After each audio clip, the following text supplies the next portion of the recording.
Eh oui, hier j'avais commencé, les amis, avec la Marseillaise pour nos amis français, le 14 juillet. Ça s'est pas bien passé pour nos amis français. On a failli dire et 1, et 2, et 3-0. On s'est arrêté à 2. Alors on peut se permettre, et on les aime beaucoup, de chambrer un peu. Depuis 98, on en prend pas la gueule. Donc pour une fois qu'on peut taquiner, ceci dit, ça reste que du foot, les amis. Que du foot. Et viva España. Voilà, comme ça.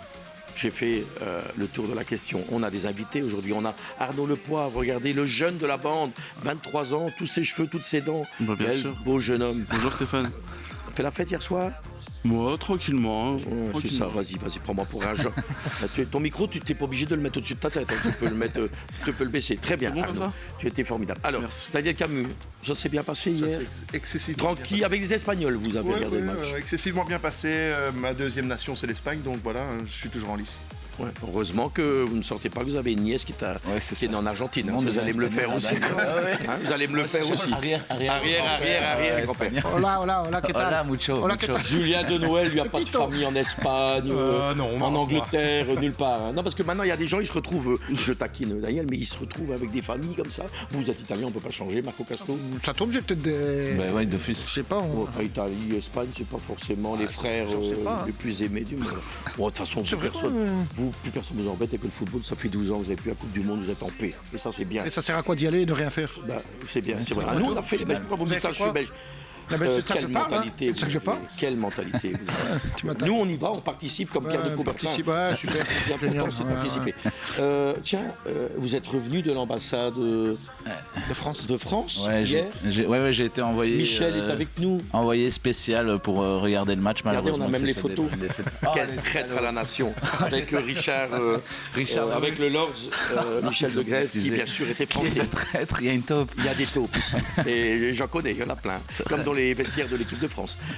Ça va, Bertrand? Très bien, très bien. Vous avez vu un bon match de football hier? Ah bah oui, un super match de foot, ouais. Vous avez l'air d'être triste pour les Français? Pas du tout. Ça vient du fond du cœur. Ah bah comme ça c'est fait, merci Bertrand. Tout à l'heure vous allez voir, on aura une jeune dame qui va venir avec nous. Une fan de foot et une marocaine en plus. Ah oui, parce que c'est ça, dans l'équipe de Step, on parle de football, de tout le monde, Michel de Grève. Alors, on va parler de quoi? La claque pour la France. Casto, il n'est pas content sur Dédé, Marco Casto, hein, son râteau, il va y aller. Ken ou Messi pour le Ballon d'Or? Ah bah, on va déjà se projeter, on ne sait jamais. Et puis, ah bah oui, on va en croisière. On met 1 euro pour un SMS et on 63-22, on envoie foot avec un magnifique bateau.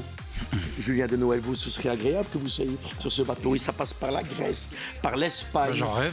Avec Manu Voyage, c'est un rêve. Hein. Ah, complètement. Et ce bateau arrive où, Marco Casto? Là, on ne sait pas encore. On hésite entre la Tamise. Vous réfléchissez. Et Madrid, on ne sait pas encore. Ah, vous travaillez maintenant chez MSC aussi, vous faites tout à fait. des croisières. Mais vous m'avez lancé sur l'histoire aussi. Oui, mais je sais que vous avez lancé ça. ta carrière. Bon, le plus important, c'est que vous jouez. Alors, jusque jeudi, on joue. Et vendredi, le gagnant de la croisière viendra en plateau recevoir son chèque par Manu Voyage. On a fait le tour, l'émission commence, on va parler de ballon. Steph passe à l'attaque. Let's go! Alors, avant de commencer sur l'Espagne, est-ce qu'elle a fait déjouer les Français? Est-ce qu'elle a exposé? Est-ce qu'elle a montré au monde entier les limites de l'équipe de France? Je vais vous montrer une vidéo de Sébastien Tarago, qui est une sommité comme journaliste, journal de l'équipe depuis de nombreuses années, là sur RTL, et il a souvent un avis dur, tranché, mais souvent juste. On écoute Sébastien Tarago.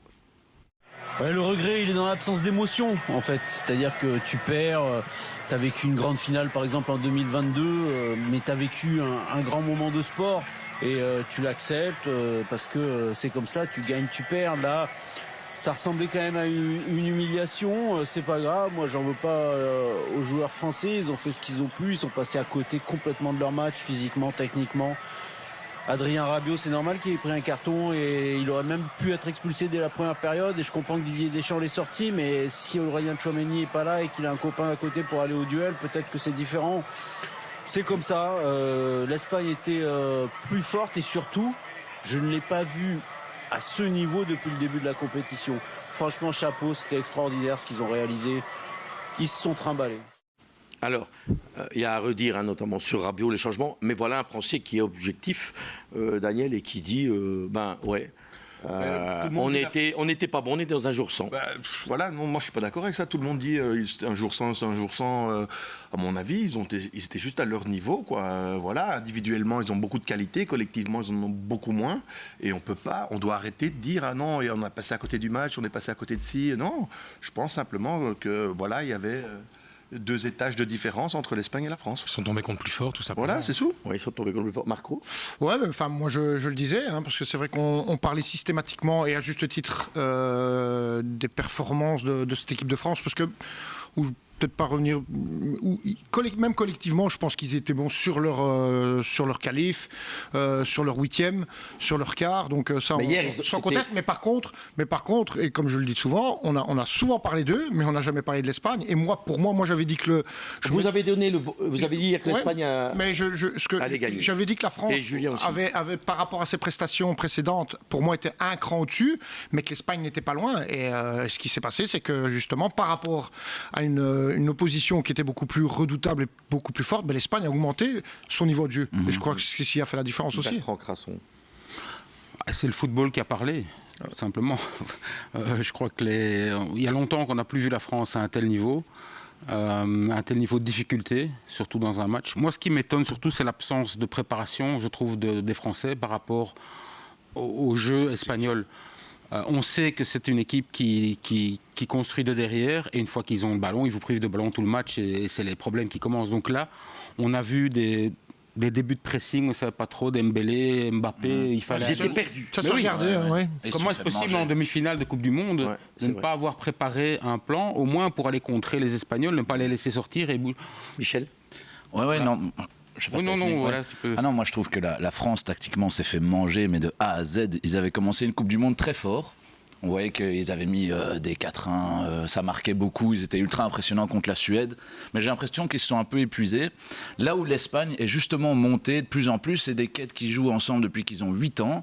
Et vraiment, ils leur ont donné une leçon tactique. Moi, je suis d'accord avec toi. Il y avait une absence de tactique du côté français. Ok, il y a plein d'individualités, mais dès qu'il y avait une résistance en face, dès que c'est plus la Suède et le Paraguay, il n'y avait plus personne qui était là. Il n'y a qu'à voir. Les Espagnols, ils ont compris, dès que la France est ultra dangereuse sur le jeu en profondeur, dès qu'il y avait une passe en profondeur, il y avait direct Unai Simon qui sortait. Moi, je trouve que justement, il manquait d'émotion dans le côté où, si je peux, comme Romelu, quand c'est le nouveau mode à la. Quand je peux comparer à la Belgique, on a vécu de l'émotion avec le Sénégal, les États-Unis avant le match où il y avait des choses qui se passaient. On avait envie. Et j'ai pas eu l'impression que durant cette Coupe du Monde, la France a pu avoir ce moment-là où ils étaient pieds au mur et ils ont dû remettre un peu. De la révolte. Et la révolte, l'émotion de se rejouer. Et là. On a vraiment senti cette équipe un peu se regarder. Non, mais moi je pense, Arnaud, que Julien, moi je vais laisser la parole à tout le monde. Moi je pense que hier ils se sont pris un tsunami sur la tête. Ils se sont pris une grosse claque. Ils ont lâché tout de suite. Et je ne sais pas, vous, moi quand je regardais le match, quand le Saliba sort pour blessure, j'ai l'impression que le monde s'écroule. Oui, les Français. Alors que le gars, il a fait un super match, l'autre. C'est ça, mais alors son match, mais on a l'impression que dès qu'il se passe quelque chose, c'était un peu merde, qu'est-ce qui se passe, c'est pas prévu, qu'est-ce qui va arriver, merde, c'est pas une révolte collective, c'est pas une révolte de collectif, c'est une révolte individuelle, chacun d'entre eux qui essaie de faire un truc. De la Fuente l'a très bien dit, la meilleure équipe du monde a joué contre les meilleurs joueurs du monde. La meilleure équipe du monde, c'est l'Espagne, les meilleurs joueurs du monde, c'est la France. Ce qu'il faut pas. Oui, non, mais je crois qu'il y avait clairement un décalage entre le milieu de terrain espagnol et le milieu de terrain français. Il y avait un monde de différence. En fait, si on analyse bêtement, il y avait Lamine Yamal et Baena qui étaient très écartés. Et au milieu, donc, on avait ce trio Ruiz, Olmo et Rodri. Et on avait à chaque fois Oyarzabal qui était un faux attaquant qui venait faire le surnombre au milieu. Aussi simple que ça. Incroyable. Et les Français, Rabiot, Tchouaméni, festival de mauvaises passes, festival d'erreurs techniques, de contrôles ratés, etc. En plus, au lycée aussi, étaient chaque fois en infériorité numérique au milieu de terrain. Donc ils se sont fait manger tout le match. Après, évidemment, voilà. Alors, Oyarzabal, il n'a pas fait un match, il a fait un match technique. J'ai pas vu les Espagnols faire une erreur technique pratiquement. C'est impressionnant. Contrôle, Marco et puis Daniel. Exceptionnel. Marco. Ce qu'il faut retenir surtout, c'est que c'est cette équipe de... Parce que quand on parle d'émotion, et on parle... Parce qu'aujourd'hui, on parle beaucoup d'émotion, de mission, parce que maintenant, c'est le nouveau terme aussi, cette Coupe du Monde. Ils sont en mission. Les gens sont en mission. On va les envoyer un peu... Comment ils s'appelaient, les Français aussi? Donc, ouais, voilà. Mais les méchants. Le truc aujourd'hui, c'est que pour avoir joué comme ça en plus, on avait un bloc espagnol qui était très compact, parce que pour pouvoir jouer dans cette position de balle, il faut vraiment que les uns et les autres soient proches les uns des autres. Donc on a vu cette différence. Mais moi je crois que simplement parce qu'on essaye de pointer du doigt un petit peu les lacunes des Français, mais aujourd'hui il faudrait peut-être faire l'inverse et mettre vraiment en évidence la domination qualité, à outrance de ces Espagnols et effectivement la qualité de jeu de cette équipe espagnole. Alors, qu'est-ce que tu penses, Daniel, de Sébastien Tarago quand il dit Rabiot ouais, il comprend qu'il change. Moi, je comprends pas, Daniel. Tu peux plus jouer avec une carte jaune maintenant. Non, mais il était. On en a parlé d'ailleurs hier. À un moment donné, quand tu prends une jaune comme ça et qu'en fait tu tournes faux au milieu de terrain. Il a pas le tempérament. C'est pas un Rodri qui va se dire ça va bien se passer. C'est un gars. À un moment donné, ça va l'énerver. Il peut péter un câble. Mais il va péter un câble d'office. Il a déjà été limite 2 fois. Moi, je le change aussi. Surtout que tu as des mecs sur le banc que toi, tu changes pas. Bah non, c'est. Moi, je le sors pas. Si tu te retrouves avec une rouge à la 44e. Ouais, mais avec des si et des si et des si, Daniel. Moi, je préfère aller en finale. Et après trouver une solution en finale plutôt que ça. Non, mais il le change à 1-0. Oui, mais à la mi-temps. Et c'est un garçon. Enfin, c'est un mec qui gère. Oui, mais c'est un mec. Ça a changé quelque chose. Non, surtout que Rabiot, il a quand même la grinta. Mais c'est quand même des garçons qui gèrent ce genre de situation. Même pas lui. À longueur de. Si, mais même le coach. T'as vu ce qui s'est passé à Marseille, t'as vu ce qui s'est passé à Monaco, le mec partout où il va. Deschamps, il a joué champion du monde, il avait même style de jeu agressif. Non, mais c'est Rabiot, il a moins d'intelligence. Deschamps, il est intelligent. Rabiot, c'est un gamin. C'est un sale gosse. Rabiot, il prend rarement des rouges, Rabiot. À Marseille, il est arrivé, il a pris une rouge. Rabiot. Alors, pour défendre Rabiot à Marseille, c'est parce que l'institution, ils ont fait les cons, mais ils ont vu la différence quand il n'était plus là. Mais moi, j'adore ce joueur. Moi, je trouve ça un joueur fantastique. Mais dans le contexte, à ce moment-là, il y a un moment donné, tu dois prendre une décision. Mais après, tout le monde n'a pas Rudi Garcia comme entraîneur. Toi, tu l'aurais sorti. Arnaud, tu l'aurais sorti. Moi, déjà, je commence pas avec Tchouaméni. Donc, j'essaye de commencer avec Rabiot et Koné parce que ça avait très bien fonctionné. Maintenant, Rabiot, vu la situation, je pense que je l'aurais sorti aussi. Moi, je n'aurais pas sorti. Tchouaméni était à la ramasse totale. Oui, il revenait, on voyait qu'il manquait de rythme. Il était pas du tout dans son match, les passes n'étaient pas bonnes, le placement n'était pas bon, les courses n'étaient pas bonnes. Il n'y avait rien qui allait. Surtout que quand le niveau technique s'élève un petit peu, il y a ça.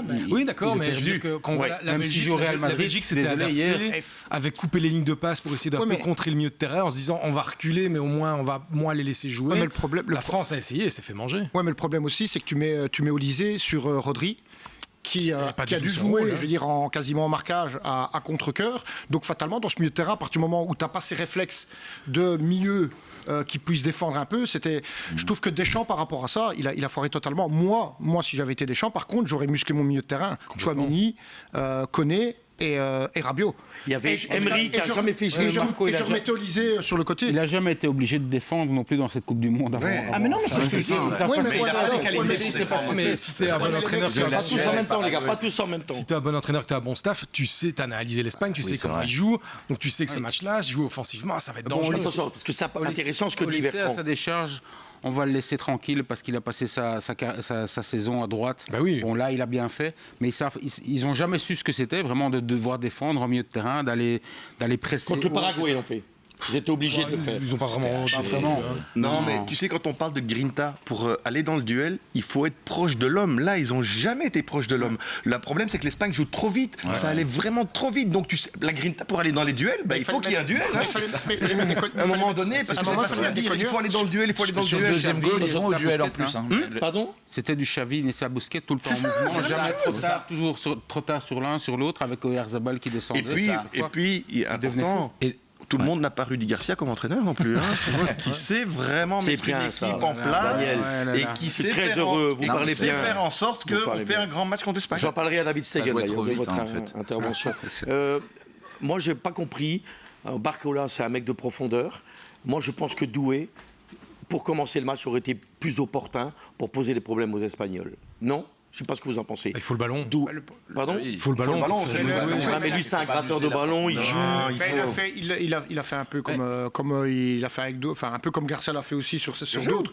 Il préfère monter du banc, soi-disant Doué, parce qu'il a cette faculté à être plus décisif dans ces dernières minutes. Enfin, dernières minutes, en tout cas dans un certain temps de jeu. Et compliqué. Oui, c'est ça. Ils avaient muselé la profondeur.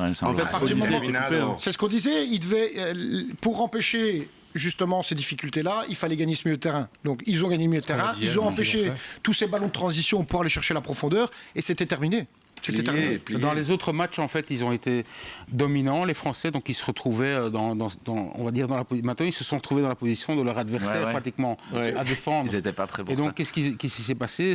Dembélé, Mbappé, Olysée et Barcola, ils se sont retrouvés à s'épuiser dans des efforts individuels de 30-40 mètres, chaque fois pris en tenaille entre 2-3 défenseurs. Donc ça marchait pas, ça fonctionnait pas. J'ai vu l'interview de De La Fuente par rapport à ça, qui disait avant le match, on n'avait pas peur de jouer la France. On a eu plus peur contre la Belgique que de jouer la France, parce qu'on savait qu'on allait avoir des espaces, beaucoup d'espace pour appliquer notre jeu, notre système de jeu, tandis que contre la Belgique... Il se fout pas un peu de la gueule des Français quand on dit ça, ou bien je pense que le gars, il n'a pas besoin de ça. D'ailleurs, les Espagnols, c'est pas pour se foutre de la gueule des gens. Je pense que, clairement, il s'est dit, à un moment donné, si tu vois les deux matchs, et le nombre d'occasions, la première occasion pour la France, c'est la 81e minute. La Belgique, c'est un autre match, un autre style de jeu. On a égalisé, méritoirement, dans le jeu, je veux dire, enfin, dans le but, c'est un beau but, c'est un but qui est construit. Oui, mais on est joué contre l'Espagne. Oui, non, mais ce que je veux dire, ils ont joué un tour en dessous contre l'Espagne. Oui, mais alors, moi, je trouve pas ça OK, parce que quand la France joue contre l'Espagne, on dit l'Espagne, elle a joué un tour. Mais pourquoi nous, on peut pas dire que, en fait, l'Espagne, ils ont pas réussi à... J'entends bien, enfin, juste ça. J'entends bien, et je peux comprendre qu'on soit tous chauvins, patriotes, tout ce qu'on veut, mais excusez-moi, aujourd'hui, on peut pas dire... Et sincèrement, les déclarations, on a regardé l'Espagne dans les yeux, on a tenu tête à l'Espagne. Combien d'occasions on a? Oui, la France n'en a pas plus. L'Espagne a géré son match, il faut appeler un chat un chat. Aujourd'hui, me dire que... Si Courtois reste sur le terrain, la Belgique a mieux joué contre l'Espagne que la France contre l'Espagne. Non, mais si on va jusqu'aux prolongations, on n'est pas qualifié. Mais on n'y est pas, les mecs, en prolongation. Je sais, attention les gars, pas tous en même temps, parce que le téléspectateur ne va pas comprendre. Mais sur l'interview de La Fuente, parce que Daniel a préparé ça, il me l'a montré, De La Fuente dit qu'il y a craint la Belgique jusqu'au bout. Il dit oui, voilà, s'il n'y a pas 2 erreurs techniques, et la France, il perd un joueur et tout le monde se dit ça... Qu'est-ce qui va se passer? Nous, on joue sans Tielemans 20 minutes avant, sans Onana non plus. On critique tout ce qui se passe, mais est-ce qu'on a donné beaucoup d'occasions à l'Espagne? De La Fuente, il a exactement dit... Il a fait un arrêt, Thibaut Courtois, dangereux. Il en fait 3. Il dit... Non, mais toi, t'aimes pas la Belgique. Ah, d'accord, moi je hais la Belgique. Voilà, l'autre, tu vas me faire passer pour un anti-belge. Ouais, ça pas. Non, Garcia, il n'est pas bon, on n'a pas été bon contre l'Espagne. Il n'y a pas de pénalty. Là, je vais quitter le plateau. Non, mais il n'y a pas de pénalty. Tu me fais passer pour un anti, ça c'est pas bien. Il n'y a pas de pénalty. Tu me fais passer pour un anti, ça c'est pas bien. Ça, c'est pas bien. Non, fais pas ça, tu sais qu'on t'aime. Mais je suis capable de le faire. Tu l'as fait, moi je suis capable de le faire aussi. C'est vrai. Et tu me connais très bien que je suis capable de le faire. Il est chaud, Marco. Il est chaud. Non, mais faut pas me faire dire des choses. Mais je te taquine. Ouais, mais non, mais les gens ils savent comment je suis et les gens ils interprètent les choses aussi. Donc faut faire attention. Mais tu minimises beaucoup les matchs de la Belgique. Non, je dis simplement que l'Espagne, même contre la Belgique, ils étaient largement au-dessus. Bertrand le dit aussi, on a été mangé à tout point de vue. Contre une Espagne qui était moyenne. Moi, je suis vrai. On s'en sort avec les honneurs, c'est vrai. Oui. Non, mais moi, j'ai les honneurs. Tout ce qu'il disait, c'est qu'on a resté un peu plus qu'on a fait objectivité. Tous en même temps, les gars. Il marque à la 86e minute. Ça, c'est objectif. On a égalisé. Ça, c'est objectif. C'est un but. Quand je dis mérité, c'est dans la construction du but. Bien sûr. Je dis, voilà. Et on a donné peu d'occasions et on a eu des occasions. Donc, globalement, tu sais... Des occasions, Daniel? Bien sûr. Ouais, contre l'Espagne, on a eu des occasions. Quand Doku rentre dans le jeu, s'il fait une bonne passe... Si bonne tête, si l'autre déborde et qu'il sente bien et qu'il la met sur la tête de l'autre, c'est une occasion. On a eu 2 tentatives. Ce que je veux dire par là, ce que je veux dire par là, quand la Belgique joue la France en demi-finale de la Coupe du Monde, qui mène 1-0, il faut monter un défenseur central à la place de leur meneur de jeu. Et les gens disent... Personne n'a dit ouais mais la France a mal joué alors qu'on avait 69% de possession de balles. Tu vois, je veux dire, et la France est championne du monde, c'est qu'à un moment donné, laisse-moi terminer. C'est qu'à un moment donné, gagner une Coupe du Monde, c'est gagner tous les matchs. Et c'est d'arriver à un moment donné avec des qualités ou sans, avec moins de qualité. Il y a des pays qui ont été champions du monde. La Grèce est championne d'Europe en faisant. Je t'aurais eu le même discours. Hein. Donc non mais alors, ce que je veux dire par là, c'est qu'à un moment donné, tu vas pas comparer le noyau de 2018 et le noyau de 2026. Hein. Non, mais je trouve qu'il y a des bonnes choses à faire. Je n'ai pas dit qu'il n'y avait pas de bonnes... Là, on parle d'un fait. C'est-à-dire qu'on parle de ce match. On ne parle pas d'il y a 6 ans. On n'a pas le même Les gars, c'est le foutoir, là, et on va devoir avancer. Arnaud, on est bien d'accord que Garcia est meilleur que Didier Deschamps. C'était pour... c'est des grosses bêtises. C'était pour faire plaisir à Marco. Quel est meilleur que Gattuso, ça c'est des grosses bêtises. Pardon? C'est des grosses bêtises. Surtout les Français qui aujourd'hui tapent sur Deschamps alors que ça fait des semaines et des semaines qu'ils l'encensent. Vous commencez à provoquer Marco Casto? Non, je provoque personne. Vous allez voir ce qui va arriver. Le râteau de Marco Casto, c'est maintenant. bien parce qu'il est chaud en plus. Alors, comme il est chaud, je vous mets un petit peu de musique. Ça vous calme un peu. Ah, ça le berce. Bon, pour le râteau, dis-lui ce que tu penses de Didier Deschamps. Je vais le dire tout de suite. Dis-lui ce que tu penses de Didier Deschamps. Dis-lui. Allez. J'étais fortement déçu par ses propos d'après-match. Où il incrimine directement l'arbitrage. Je pense que ce match-là, il peut le revisionner tant qu'il veut. Il peut regarder à l'envers, à l'endroit, derrière l'écran, devant l'écran, sur tout ce qu'il veut. Ce match ne bascule pas à cause de l'arbitrage. D'ailleurs, on peut même parler de la deuxième carte que Rabiot peut prendre, parce qu'il met une deuxième faute quasiment avant la mi-temps et il peut prendre une deuxième jaune. On a un tacle d'Olysée qui peut se terminer rouge, en orange. rouge. En tout cas, c'est fort prononcé et c'est fort orange. Et donc, c'est dommage d'avoir des déclarations terminer pareilles, comme ça. de terminer comme ça avec des déclarations pareilles, alors que tout compte fait, on ne peut rien reprocher à Deschamps aujourd'hui par rapport à tout ce qu'il a accompli avec cette équipe nationale. C'est une légende. C'est juste chapeau, et même s'il a été battu de cette façon-là contre une équipe, et il ne peut pas avoir de regret parce que sur ce match-là, cette équipe était beaucoup plus forte que la sienne. Donc c'est dommage qu'il soit sorti comme ça avec des déclarations pareilles. Et avec cette équipe. Pardon, Bertrand ? Non, il a un peu raté sa sortie. Voilà. Ouais, il a raté sa sortie. C'est dommage, mais... Et ça fait le mec mauvais perdant alors qu'il est souvent très élégant. Ouais, c'est vrai, c'est ça qui est surprenant. Il est toujours normalement super. Je pense qu'il a pété un câble de colère. Je pense qu'il ne s'attendait pas. C'est ce que vous disiez tout à l'heure. Avec cette équipe. Il ne s'attendait pas de ramasser comme ça contre les Espagnols. Il se voyait trop, peut-être Je ne aussi. sais pas si vous avez vu sa réaction sur le deuxième but. Il pète une case. Il frappe dans le mur à côté de lui, etc. Ouais, c'est rare. Mais sur son visage, on voit que c'était tendu. Même les Français en général. Il est champion du monde sa carrière. Il se voyait trop, là. Il termine comme ça, alors que tout le monde, en plus ça doit l'agacer aussi, tout le monde parle de Zinedine Zidane. Ceci dit, Zidane, ça va pas être un cadeau pour lui. Ça va pas être un cadeau, parce que cette équipe aimait bien son coach. Il y avait une vraie relation entre des. C'est pas un problème. Là, il y a un problème de coaching hier, de jeu, parce qu'ils sont tombés contre une machine de guerre. Hier, les Espagnols, hier, ils étaient vraiment injouables. Après, je pense que les Français, mais c'est leur caractéristique et ça peut parfois marcher, cet abus de confiance, cet ego, qui peut être parfois une valeur ça ajoutée. Contre des équipes plus faibles, c'est très dur contre des équipes plus fortes ou aussi fortes. Quand tu as trop d'ego contre des gens qui se disent, comme les Espagnols, je suis très calme, moi il n'y a pas de problème, on va jouer, on va voir ce qui va se passer, et que le niveau est 50-50, ça devient plus dur pour la France. Mais où Marco a raison, c'est que sa sortie hier, quand il vient parler tout de suite de l'arbitrage en disant est-ce que cet arbitre a le niveau pour une demi-finale de Coupe du Monde, sincèrement, moi je trouve que l'arbitre hier, parce que le pénalty, alors les Français hier, j'ai regardé avec des Français hier, il n'y a pas pénalty, il n'y a pas pénalty. Tu as été défenseur, tu as été latéral. L'autre il est malin, il vient dans sa course, mais c'est ce qu'il cherche. Après ils ont cherché parce qu'il touche du bras, parce que il lui met un coup de jambon. Ça, il faut quand même faire quelque chose maintenant pour ces histoires de bras, parce que sinon ça va plus jamais y aller avec les pénaltys, et chaque fois que quelqu'un s'approche du ballon de bras. Je crois que toutes ces sorties, tout ce qui fait très mal à mon avis à la France et aux Français et à tous ces experts et à tous ces spécialistes, c'est surtout la claque, quoi. C'est surtout la leçon, le balayage. C'est ce qu'il dit Tarago, il dit c'est une humiliation. Et personne ne s'attendait à une telle différence de niveau, au niveau technique, au niveau tactique, au niveau physique. Même je les ai trouvés espagnols beaucoup plus. Les Espagnols, ils étaient encore frais. Incisif. À la fin, les Espagnols, ils sont frais comme des gardons. Donc maintenant, quand tu fais le débriefing, quand tu fais l'analyse de l'évaluation, comme on dit, de ton équipe, franchement, tu descends, tu retombes de quelques étages. On est d'accord. En position de balle tout le match. Moi, je crois vraiment ce qui fait très mal aux Français, c'est qu'ils avaient une équipe un peu genre Brésil 2002, et je crois qu'ils avaient beaucoup d'attentes. Et c'est un peu la même frustration qu'on a eue en 2018, où on s'est dit on peut vraiment aller la chercher celle-là, et ils sont tombés très haut. Et c'est pour ça qu'il y a une sortie qui est très inhabituelle. Didier Deschamps, c'est une légende. Normalement, il est toujours réservé. Là, il a fait un peu une sortie de bébé Cadom, et c'est peut-être dû au fait que il voulait remporter la Coupe du Monde. Ils avaient tout pour gagner la Coupe du Monde, et c'est étonnant de se dire que le SOM a un peu changé de côté. Ça fait longtemps que je n'avais pas entendu l'expression bébé Cadom. C'est péruvien, ça. Non, mais il y avait longtemps que je n'ai pas entendu ça, mais c'est bien. C'était notre génération, ça. C'est pas venu pour rien. T'es déjà comme un vieux, tu parles comme les vieux. Petit bébé Cadom. Quand il va chouiner, maintenant je vais l'appeler bébé Cadom. Oui, mais justement, je me suis dit, c'est en regardant l'émission que ça m'est revenu l'expression. Parce qu'il fait tout le temps le bébé Cadom à l'émission.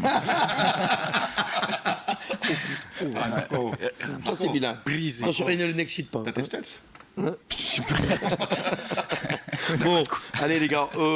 On a fait le tour, mais c'est vrai que c'est triste. Pour Didier Deschamps, moi j'ai eu l'occasion vraiment de nombreuses fois de le côtoyer, de discuter, de l'interviewer. C'est la grande classe, même avec les médias. C'est quelqu'un qui te dit toujours bonjour. C'est pas un comique, hein. Il n'a pas fait l'école du rire, hein. Mais c'est un grand pro. Je trouve ça triste, ce qui lui est arrivé hier. Moi j'ai juste une question. Zidane, il a signé déjà ou pas encore? Non, apparemment, c'est fait. Ouais. Parce que sinon, moi j'ai un peu peur pour Rudy Garcia, quoi.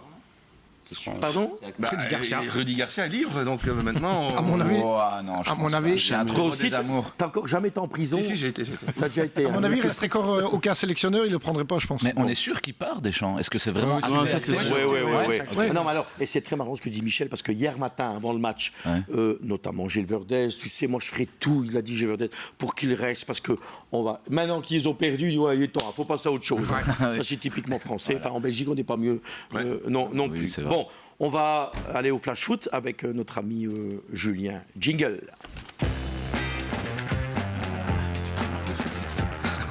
Tu m'as vu comme ça, toi? Et vous avez un petit peu travaillé On vous embête pas, les gars, c'est ça? Non, vous le dites, hein. C'est un petit café, une glace, des fraises. Il est en train de me menacer. Les bébés cadom, en fait. Non, pas Bertrand. 2 bébés cadom. Alors, Julien a travaillé. J'ai un peu travaillé ce matin. J'ai lu la presse française, la France qui se pensait supérieure avant le match et qui retombe complètement les pieds sur terre ici. L'équipe a titré sur son site internet la casse à Dallas, en rapport avec l'expression. Dedans, dans l'article, ils écrivent en ce 14 juillet, leur jour de gloire n'est pas arrivé. Au bout d'un tournant où il n'avait pas eu de vrai test, les Bleus ont, ce vendredi à Arlington, subi presque une leçon de football des Espagnols, avec un début du match raté. Le Monde parle de la fin du rêve, pas de victoire française sur le tour, une élimination en demi-finale mondiale. Le 14 juillet n'est pas d'humeur cocorico. Les Bleus amplement dominés, Villa Cauchemar. Ça tire à balles réelles. Sur RMC, l'after-foot, Daniel Riolo, qui est du genre à tirer à balles réelles aussi, a dit aucune équipe n'a pris de leçons comme nous ce soir. Donc même la Belgique finalement s'en tire bien. Samuel Umtiti, qui est chroniqueur chez eux, qui a été champion du monde en 2018. Oui, c'est un très mauvais souvenir pour nous. On doit pas parler de lui. Ne parle pas de lui, il n'existe plus à mes yeux. Il dit quand même on était en retard sur tout et avec le ballon il n'y avait aucune maîtrise. Puis après on a d'autres médias qui disent le Télégramme résume la rencontre en un mot, la désillusion et la France battue, triste à pleurer, a titré ce matin Midi Libre. Mais c'est vraiment la désolation parce qu'ils étaient persuadés d'aller au bout. Ça, c'est le côté français. Et pour revenir sur le Tour de France, ils vont pouvoir se concentrer sur ça. Nous, les Belges, on a déjà 2 victoires d'étape. Tout à fait. En toute modestie, on est un tout petit peu. Et hier, on fait une grosse course. Et hier, Remco. Alors, juste pour information, je me permets de le dire. Alors, ils vont râler les copains français. Remco Evenepoel s'est fait chambrer dans le peloton quand les Belges ont été éliminés. Je présume qu'aujourd'hui, les Belges vont pouvoir aller chambrer dans l'étape nos amis français. Il va pouvoir taper un peu sur Kevin Vauquelin. Alors, c'était Vauquelin qui avait chambré Remco. Alors, on passe à la suite au Diable Rouge. Parce qu'une Coupe du Monde, c'est aussi généralement l'occasion pour des joueurs de se mettre en avant et de changer de club. Les Diables n'échappent pas à la règle. Alors on a hier Youri Tielemans qui a été officialisé à Manchester United. Il quitte Villa. Alors sportivement, c'est pas forcément un pas en avant quand on voit la dernière saison d'Aston. C'est Man United, c'est un grand club. Mais voilà, Man United, c'est un grand club. Et je te dis, Julien, c'est bien que tu as fait une autre dimension. C'est bien quand tu as fait cette info-là parce que faut aussi les Belges qu'on arrête. C'est ce que disait Daniel Camus la dernière fois, qu'on arrête tout le temps de se mettre tout petit. On va pas gueuler quand il y a pénalty ou pas pénalty, on va pas revenir sur ça, mais qu'on se rebiffe jamais. On prend toujours sur la tête. Et bien qu'on a des joueurs comme ça, comme Youri Tielemans, qui signent à Manchester United. 3e plus grand club du monde. On doit être fiers. Tant mieux. Et j'espère que Youri va s'en sortir. La deuxième partie de saison l'année dernière, il saute Champions League cette année, donc le choix. Moi, je préfère qu'il soit là dans un top club comme ça que d'aller en Arabie Saoudite ou ailleurs. Bien sûr. Mais on est d'accord. Et là, par contre, il y a un choix, vous allez venir, un peu bizarre. Oui, il y a Leandro Trossard qui quitte la Bundesliga pour Beşiktaş. Il avait signé avant, apparemment. Mais il part sur un titre de première ligue. Ah ouais, d'accord. Mais il lui restait un an de contrat, donc Arsenal. Finale de la Champions League. Est-ce qu'on va pour le garder? Est-ce qu'on va essayer d'un peu mener? C'est quelle génération? Après, il a quel âge, Trossard? Il y a 31 ans. On va pas se mentir, Daniel. Et a dû avoir une proposition financière il y a 31 ans. Il a signé avant, donc il lui a proposé un bel exit. Moi, j'aurais attendu la. Et je crois que c'est pas dans la politique non plus d'Arsenal de prolonger des mecs de 31 sur la durée. Non, mais je pense que voilà. Je pense qu'il a certainement dit voilà, si tu as une opportunité, vas-y, fonce. Il pouvait rester en première ligue. Mais je pense qu'il a dû prendre un contrat béton. Je peux comprendre que tu as 31 ans. Idriss avait fait la même chose et finalement, ça s'était très bien passé. Il y a de beaux projets sportifs en Turquie. Pas négligé.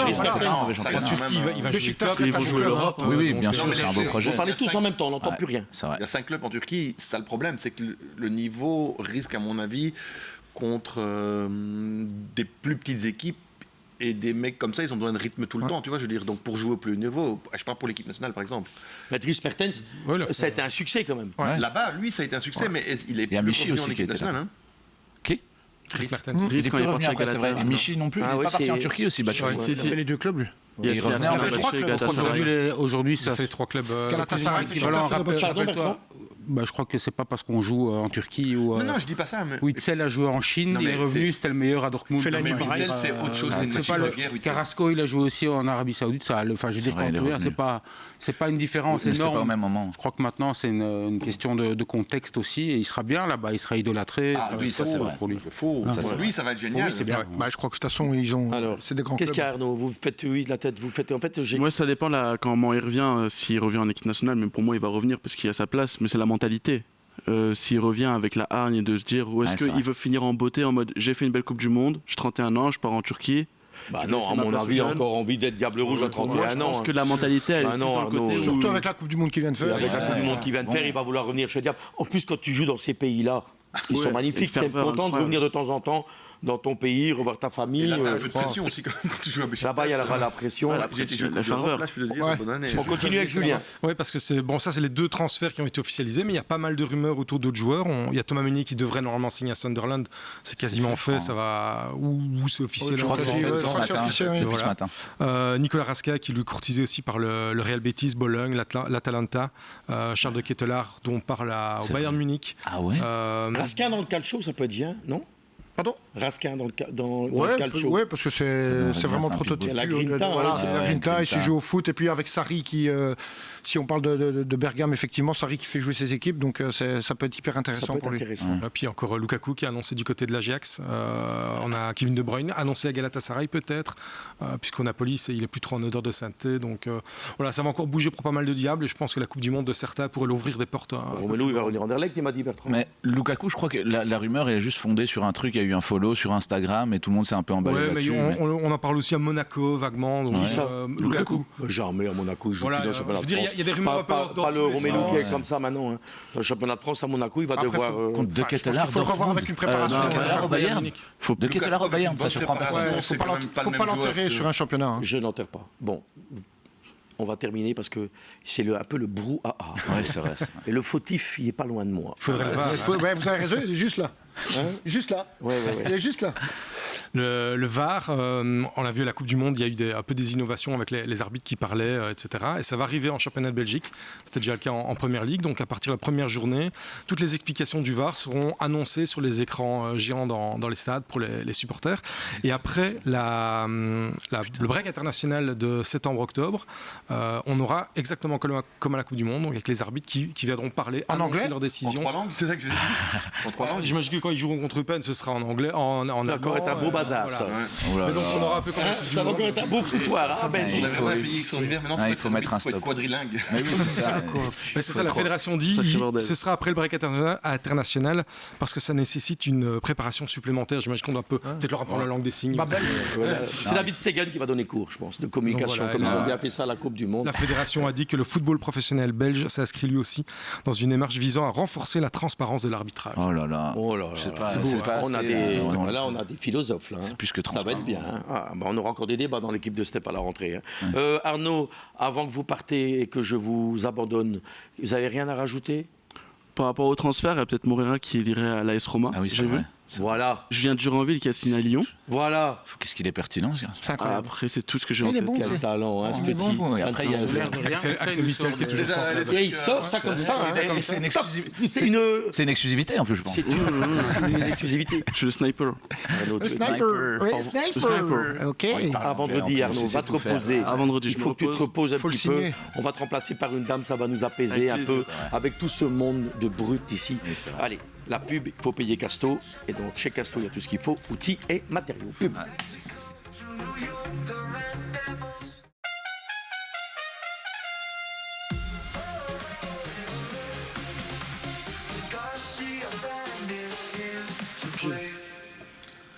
Alors, c'est la suite de l'équipe de Steph. Ils sont fort dissipés aujourd'hui. C'est vous, Michel Legrève, qui venez perturber l'équipe.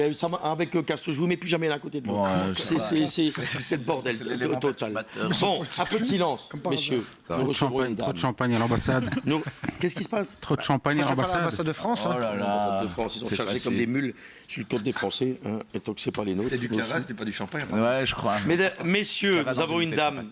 Ça vous embête pas? Ouais. Bon. Fatima El Khalib. Comment ça va, Fatima? Ça va, très bien. Vous êtes d'origine marocaine, on peut le dire. Oui. Vous êtes supportrice de l'équipe nationale du Maroc. Oui. Est-ce que ça s'est bien passé, cette Coupe du Monde pour le Maroc? Oui, c'est très bien passé. Jusqu'à la fin où on a un petit peu... Ce sont les Français qui vous ont éliminé. Oui. Donc vous êtes content que les Français sont éliminés aussi? Oui, bien sûr, de la même façon en plus. Ça vient du fond du cœur. Hein. Oui, au moins, elle ne se cache pas. Hein. Oui. Ils nous ont étouffés, ils étaient étouffés par l'Espagne. C'est drôle. C'est un peu la même chose. Il y a une rancœur comme ça toujours entre les Français et les Marocains, au niveau football, je parle. Moi, je l'ai depuis 2018 déjà, parce qu'à la fin, ça ne s'est pas bien passé avec la Belgique. Mais après, 2022 encore, ils ont éliminé le Maroc, et maintenant encore, ils éliminent le Maroc. Donc... On est toujours sur... C'est un peu tendu. Il ne faut pas qu'ils viennent... les Espagnols ne peuvent pas être sur le chemin des Français et les Marocains, ils ne veulent pas les Français sur leur chemin. Ouais. C'est un peu ça. Vous aimez le football? Vous jouez au football quand vous étiez petite? Oui, je jouais beaucoup. Vous avez joué beaucoup? Oui. Et c'est quoi d'être une femme parmi tous ces hommes qui regardent le football? Vous tenez le coup? Ça va. Là, je regarde avec des femmes aussi, mais en temps normal, je regarde le Real. Mais j'ai parfois une copine qui vient, mais pas souvent. Vous êtes supportrice du Real? Vous êtes supportrice du Real? Oui, oui. Oui. Oui, mais dernièrement je regarde moins depuis que Mbappé est là-bas parce que... Ah oui, ça va jusque là. Oui, c'est viscéral. Non, il ne fait rien depuis qu'il est là-bas. Depuis qu'il est là-bas, il gagne rien, donc. C'est cuivre. On ne peut pas lui donner tort. Oui, mais il y a beaucoup de problèmes aussi. Donc. Qu'est-ce qui est le problème avec Mbappé? Le jeu est moins bon que par rapport à l'époque. Depuis qu'il est là-bas, oui. Depuis qu'il est là-bas, vous trouvez que le Real, Fatima, joue moins bien à cause d'Mbappé? C'est vrai ça? Il gagne rien en plus. C'est pas. En tout cas, il quitte le PSG, il gagne. Il arrive au Real, il gagne pas. Donc il y a toujours un lien de cause à effet, comme on dit, parce que le système change en fonction des joueurs. Je me demande si un jour il va avoir le ballon d'or, ce garçon. Bon, on va voir Mourinho, ce qu'il va faire aussi. Il faut voir Mourinho, comment il va. Vous avez Mourinho maintenant au Real, donc ça peut être une valeur ajoutée. Ah oui, c'est vrai. Mourinho, il va faire sauter Mbappé facilement. Ou pas. Toi, t'es fan de Mourinho? Moi, je suis sceptique. Tu es sceptique de ce qu'il peut faire. De Mourinho, quand il était venu au Real en 2011 et quelques. Oui, ça, on est d'accord. Il faut quelqu'un qui crie, il faut de l'autorité. Sur son approche footballistique, l'Espagne en finale de Coupe du Monde sans un seul joueur du Real. Ouais. Cucurella. Non, il y a Cucurella. Il y a quelques années. Ça, tu dis ça pour faire du mal à Il n'y a pas un joueur du Real dans la sélection espagnole. Il y avait Tchouaméni et Mbappé. Tu peux encore changer l'Espagne là. Non, il y a beaucoup plus de Barcelonais. Après, ils sont bons aussi. Moi, j'ai pas de rancune envers les Barcelonais. Après, tu peux devenir supportrice aussi du REDM. Tu peux changer. Ta vie peut changer, Fatima. J'allais regarder des matchs de la REDM, de l'équipe féminine. REDM Molenbeek. Toi aussi, c'est REDM. Ça joue très bien. Oui, DM Molenbeek, voilà mon équipe. Toi aussi, t'es REDM? Moi, je les suis, donc... Tout le monde est REDM. Si Fatima n'allez pas là-bas, vous allez regarder comment ils sont devenus. Surtout, n'allez pas là-bas. J'ai joué ma dernière année de ma carrière, j'ai joué là. Ah oui, après, j'ai arrêté le foot, évidemment. Avec le président. C'est pas l'idée. Parce qu'après, il n'y a rien de mieux. Voilà, c'est ça. Oh là là là, vous êtes un peu français, vous, depuis que vous allez à l'ambassade? Quoi, RWDM? Et on est en amateur, c'est bon, allez, on va rentrer dans le vif du sujet. L'équipe des coachs. Jingle.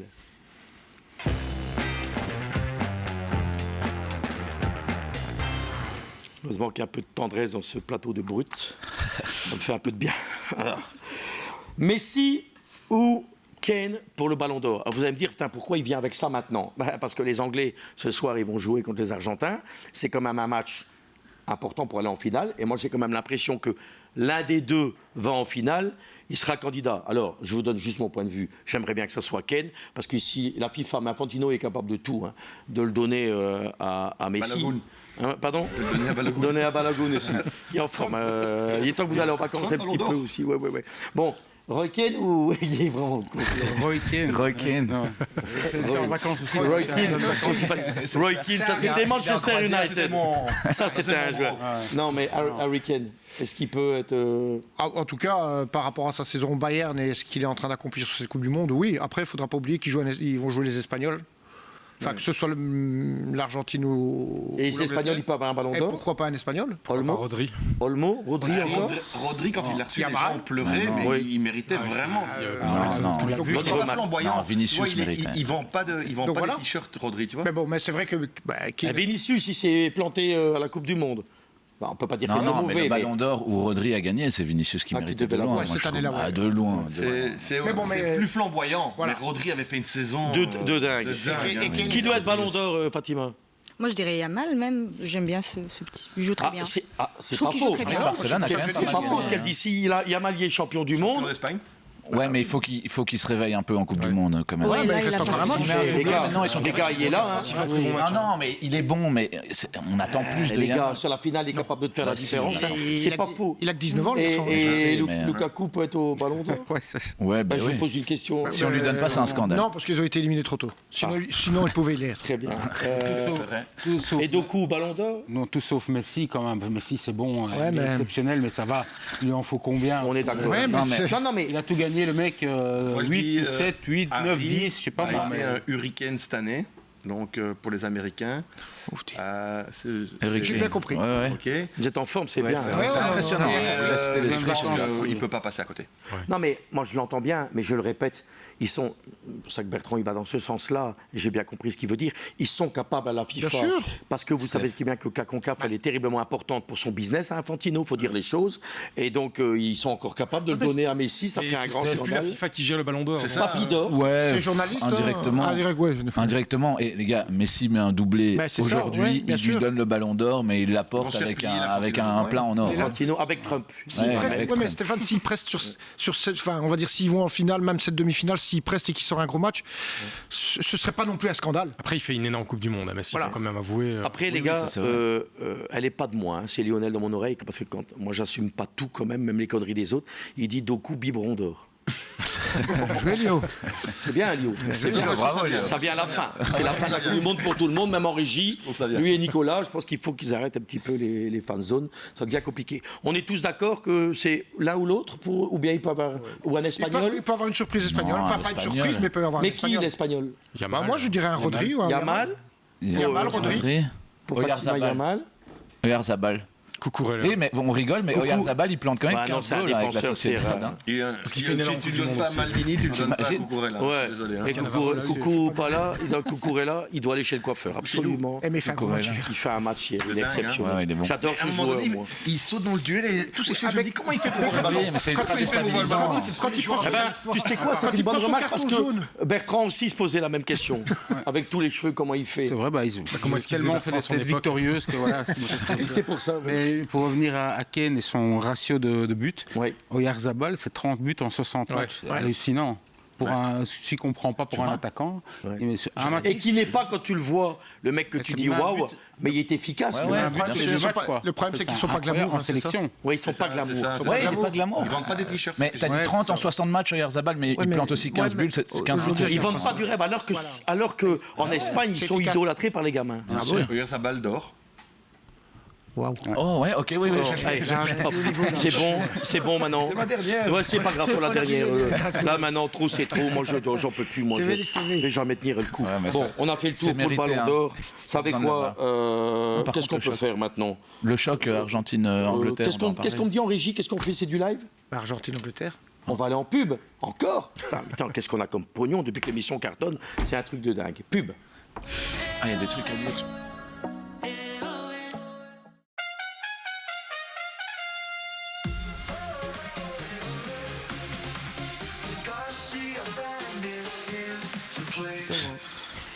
C'est la suite de l'équipe de CEF. On n'a pas encore commencé le quiz, qui sont déjà en train de disputer et qui a le buzzer et le machin. Fatima, vous connaissez le principe.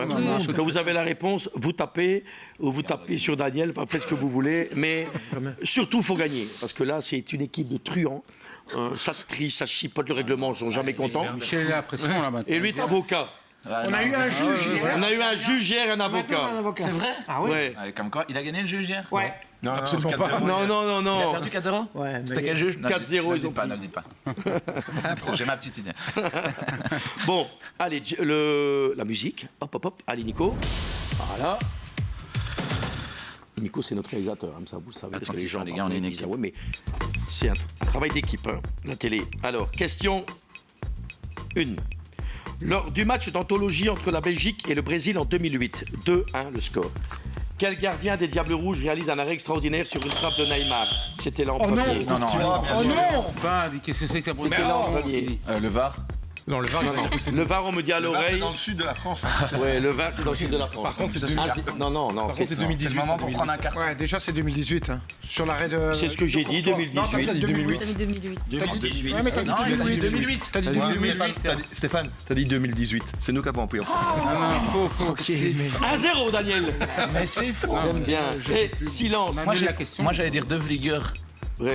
Parce que t'as dit Il a la dit même. 2008. Bah oui. Mais arrêtez vos conneries. Je te jure. T'as dit 2008. De Vlieger, il a fait un arrêt sur une frappe de Neymar. Bah, Ouais, mais c'est c'est ça. parce que t'as dit Allez, arrêtez, allez, va dormir. Allez, deuxième. moi, je cherchais vraiment 2008. Bah ouais, merci. Silence. Michel, arrêtez de picoler la veille. Question 2. Lors du mondial 1998. Ça va, Julien? 98. Ah ouais, moi j'étais né. hein. Ouais, merci de traduire. L'équipe de France bat la Croatie en demi-finale 2-1.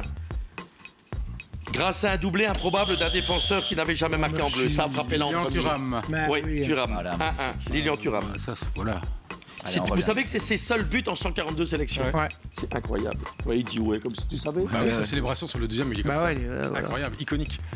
Ah, ils savent tout. Une fois qu'on a donné les réponses, ah ouais, bah Mais il a ouais, une bah oreillette, ouais. hein. Donc c'est 1-1.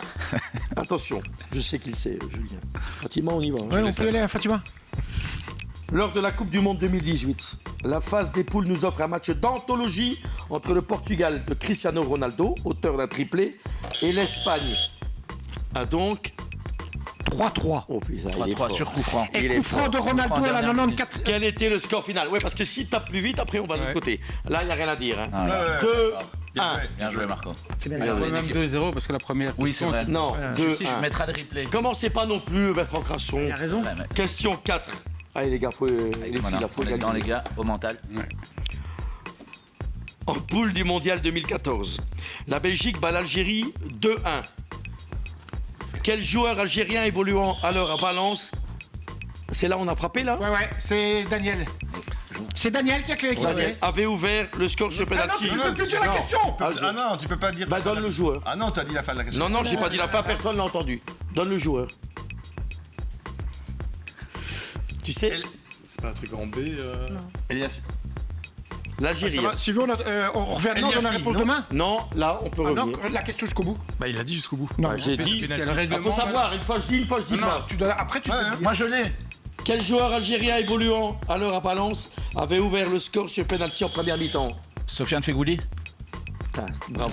Ah ça, mais oui, ah, bam, on a gagné Il là. avait tué là, l'avocat. La classe. Mais on avait dit ChatGPT, on peut pas quand même. Non. Ça fait 2-2. Allez. 2-2. Non. 3, ça fait 2-2. Ils ont été 3. chat. Il est attentif. C'est 3. Putain, Stéphane, arrête, tu me fais avoir chaud. hein. 2-2. C'est pas grave. Dernière question pour le fun. Ah ouais, ouais. C'est qui Pour qui l'honneur. te double, celle-là. Pardon? Et alors, oui. Il n'y en a tiens, jamais eu de qui touche. je vais faire à nouveau. C'est 3-1. Mais si la réponse est bonne, ça vaut 2 points. Je te jure, je m'en vais. Ça vaut 2 points. Tu fais ça, je m'en vais. Bah, ça peut égaliser. Non, il y a Non, pas. Tu n'as l'égalisation, jamais on fait est ce joueur. maintenant. Pourquoi tu devrais le Ah, faire? j'ai envie de changer les On règlements. est joueur, vas-y, envoie. Ah, voilà un courageux. T'as peur, Marco Casto? Envoie. Eh, vas-y, égaliser. Vas-y, envoie. En 2006, la Suisse réussit la performance incroyable d'être éliminée au mondial sans avoir encaissé le moindre but du tournoi. À quel stade de la compétition s'est-elle arrêtée? 8ème de finale. 8e de Il a finale. pas buzzé. Il y a buzzé. Si on peut le peser. Et les gars, On a gagné. les coupes de champagne, c'est pas dans l'oreille, il faut les mettre. C'est 3-3. 3-3. T'inquiète, 3-3, on a gagné. C'est bon. 3-3. Bah non. C'est beau, bravo. Bravo. Bravo. Merci, et bravo. Et Ouais, franchement. il y a une dame avec nous, vous pouvez être un peu élégant. Bah non, pas du tout. Pas quand je joue. T'as déjà vu le tacle de Chiellini ou de Bonucci? Déjà avec les enfants et ma fille de 7 ans, je ne laisse pas gagner. C'était quoi le sort de question, ça. C'était Chiellini ou Bonucci qui tacle le match contre les femmes? Tu comprends pourquoi il a fait une grosse carrière? C'est un joueur, il lâchait rien. Et ben même quand il joue aux cartes avec sa fille, si elle perd, si elle gagne, il la met au coin. Non, elle ne gagne pas. Je ne laisse pas gagner. Elle ne gagne même pas au coin. Bon, allez les gars, on avance. L'équipe. Ouais, on va se bagarrer dans le vestiaire. Allez, on se bagarre dans le vestiaire. Et j'ai entendu qu'on parlait de corruption ici. Quel foutoir aujourd'hui, mais ça, c'est pas possible. Alors, on va se bagarrer, sans vouloir se bagarrer, mais il y a un match ce soir. Je commence avec Michel, qui voulait en parler. Vous avez des origines péruviennes, vous connaissez bien le football sud-américain, c'est vrai, Michel, je ne blague pas. Et vous avez quelque chose à nous dire sur l'Argentine. C'est un match particulier, Argentine-Angleterre. Honnêtement, je crois que là, il faut tout arrêter. Ça va être le match le plus chaud de la Coupe du Monde, je pense sincèrement. Parce qu'en fait, il y a déjà un historique, tout le monde connaît 86, ce qui s'est passé entre l'Argentine et l'Angleterre avec la main de Maradona. Match ultra tendu. La main de Dieu. Exactement, match ultra tendu qui a créé des tensions depuis toujours. Mais il n'y a pas que ça, en fait. Parce qu'il y a aussi une grosse histoire de territoire avec les îles Malouines qui sont disputées entre l'Angleterre et l'Argentine et que l'Angleterre a volé à l'Argentine en 82.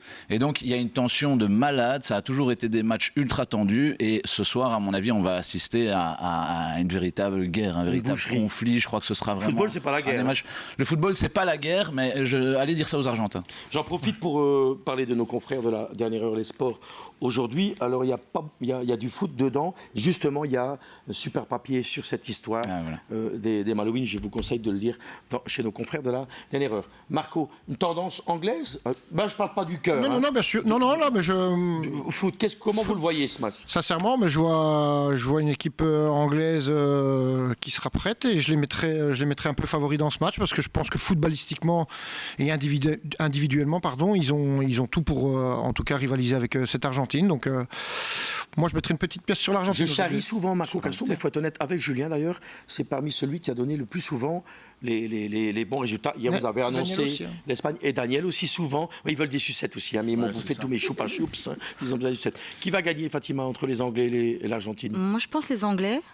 Les Anglais? Mais l'Argentine, elle peut le faire, mais le problème, c'est que je n'ai pas trouvé une Argentine très forte comme à l'époque. Vous ne voulez pas l'Argentine non plus? Non, c'est pas ça. Non, au contraire. Je supportais avec les Argentins la fois passée. C'est pas ça. Je ne comprends rien à ce que vous dites. Refaites-moi. Qui va gagner? Les Anglais. Pourquoi? Parce qu'ils sont plus forts. Moi, footballistiquement, je trouve au-dessus. Ils ont de la qualité à tous les niveaux, dans le milieu de terrain. Si les Anglais tirent les premiers. Non, c'est bien, Daniel Tommy. Vous avez été en prison une fois, c'est bon. Allez, sérieusement, les Anglais, pourquoi? Parce que Kenny marche sur l'eau? Parce qu'il y a une histoire de dingue? Ils ont l'air d'avoir une meilleure maîtrise de leur jeu. Bellingham, on n'en parle pas, mais un grand Bellingham sur cette Coupe du Monde. Ils ne sont pas en grande maîtrise, l'Angleterre, depuis le début, je trouve. Leur dernier match contre la Norvège, je trouve que c'était impressionnant. C'était juste. Ils ont marqué à la dernière minute. Non, mais les gars, en Angleterre, les Malouines, ils s'en foutent. En Argentine, les Malouines, mais c'est le truc le plus important du monde. Enfin, ça ne se joue pas en Argentine, le match. Vous aurez... ça se joue avec 11 Argentins. Vous aurez 11 mecs qui rigolent pas du tout par rapport à ce qui s'est passé et ils voudront gagner. Ça va les transcender. Ça va les transcender. Je pensais à toi. Et je crois que Messi va mettre un but de la main aussi. C'est très ça va aller, Michel. Moi, j'ai une grosse rancœur par rapport à la main de Maradona parce que sinon, la Belgique était championne du monde en 86. Oui, c'est vrai. En fait, nous, avec toi, on a tout raté. Depuis l'existence du football jusque maintenant. Écoutez-moi bien, il reste encore 2 émissions. Plus on avance, plus ils partent en vrille. Bon, Daniel Camus part en vacances ce soir. On est déjà soulagé. Plus personne part en vacances. Moi, ça va. Non, vous êtes bien. Merci, c'est gentil. Mais j'ai l'impression que Michel, il y a, à mon avis, un petit peu exagéré à l'ambassade aussi. Bertrand, qui va gagner? Moi, je crains non. Je crois que l'Argentine est toujours dans le coup. Malheureusement, c'est une équipe bizarre on a vu contre le Cap-Vert, contre l'Égypte, qui sont passés par le chat de l'aiguille. Mais ils jouent tous pour Messi. Et un arbitrage, Julien, qui a été assez favorable pour l'Argentine. Non, mais il faut dire les choses. Léger. Messi doit prendre une rouge au premier match. J'ai l'impression. Non, bien sûr, ça c'est clair. C'est une équipe vicieuse qui défend bien aussi et je mettrai une petite pièce sur les Anglais. Donc le score. C'est la grinta. Ouais, je sais pas, on va dire 1-2 pour l'Argentine. Michel. 2-2, péno, Argentine gagne. 2-0 Angleterre. 2-3 pour l'Angleterre. 2-0 pour l'Angleterre. 2-1 pour l'Angleterre. 1-1, prolongation, tir au but, et Pidcock va faire l'exploit et les Anglais vont se qualifier. Pidcock, c'est le cousin de Peacock. Oui, il va venir du Tour de France uniquement pour ce match. Au revoir, Fatima, merci. Et Cockpit. Ouais, c'est bon, j'en peux plus, Fatima, merci d'être venue. Je suis désolé de vous avoir imposé tout ça, mais c'est ça l'équipe de Steph. Merci en tout cas. On se marre bien. En tout cas, merci pour votre fidélité. Vous êtes de plus en plus nombreux à nous suivre chaque jour, mais surtout sur les réseaux sociaux aussi. Allez voir sur le site de LN24, Instagram, Facebook, Twitter, enfin YouTube aussi. Les émissions sont depuis le début de la Coupe du Monde. Vous pouvez retrouver les émissions et vous allez voir toutes les bêtises qu'on a dit, aussi les choses intéressantes, les rires aussi et les joies, parce que le foot c'est pas la guerre, mon cher Michel. Malheureusement, j'ai pas dit que c'était la guerre. Non, j'ai compris ce que vous mais voulez eux dire. le considéreront. Le foot, c'est la joie aussi. C'est la joie. Merci mademoiselle d'être venue. Merci à vous. C'est chaleur. Pour l'invitation. On dit Saha en algérien. Comment on dit merci? Shukran. Shukran. Et moi je dis Saha parce qu'en Algérie c'est Saha. Là, on dit plus rien, Marco Casto. Ah non, ciao, vous avez ciao, comme il dit Marco Casto. Ciao, Daniel, bonnes vacances. Ciao. Ciao.